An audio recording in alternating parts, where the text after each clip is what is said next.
Hello, everyone. This is Ebony Lane coming to you live from King Tustoon. Today, we are going to get into the third pillar to living the blessed life. Let me review, as I always do. Believe in the power of prayer, live responsibly, establish income producing activities, serve God, not mammon, share religious and financial activities, espouse the eternal perspective, and develop leadership qualities and abilities.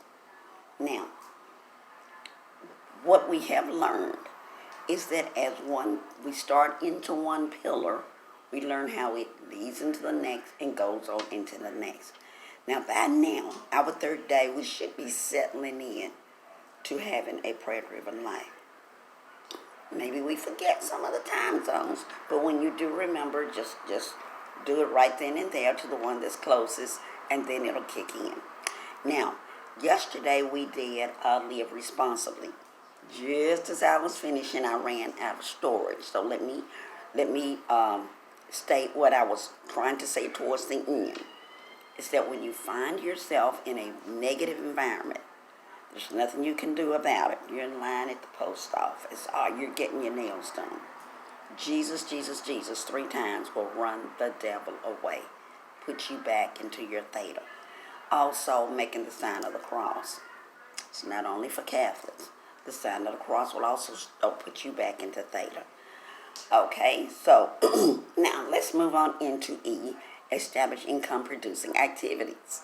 Now, most of us, when I say African Americans, most of us have one stream of income, or maybe I should say one stream per person, if it's a two-person household.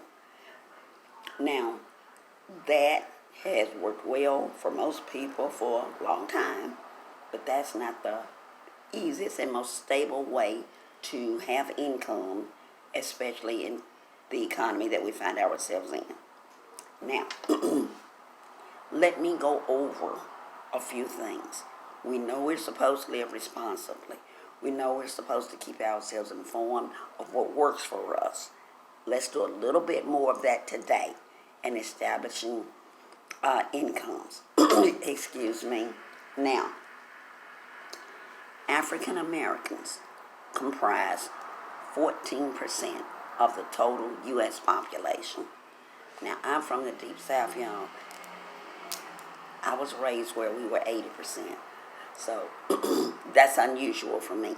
But for the total U.S. population, we are 14%. Now, 72.4% of the total U.S. population is white. 41.6% of the African American population is on welfare.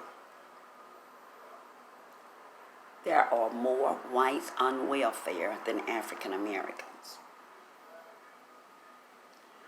35.4% of the total U.S. population is on welfare. Now, this is what got me. African Americans contribute $1 trillion, not 1 million, not 1 billion. $1 trillion to the American consumer market. As a race, political demographic, African Americans are not a burden on the American economy. Okay, now, that's what I call debunking strongholds. If you do not keep yourself informed and abreast of issues, especially that relate to you, you will have strongholds in your life that will impede your growth and development. No one is going to contribute and tell you. This is part of living responsibly. Now let's dig a little deeper, okay? Multiple streams of income are possible, especially if you keep your job and then pursue other areas. I'm going to give you 2 resources. One is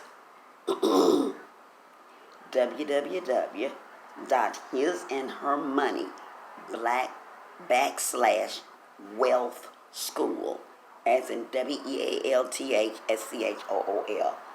www.hisandhermoney /wealth school.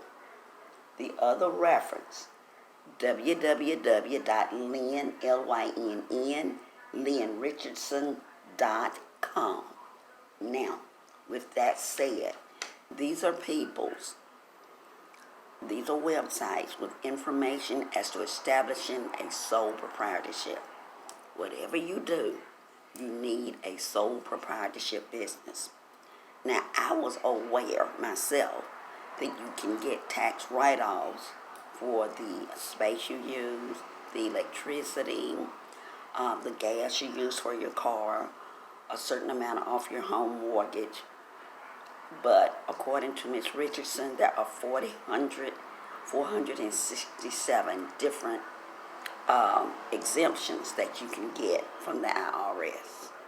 That's why my ebook has "The IRS is Your Friend."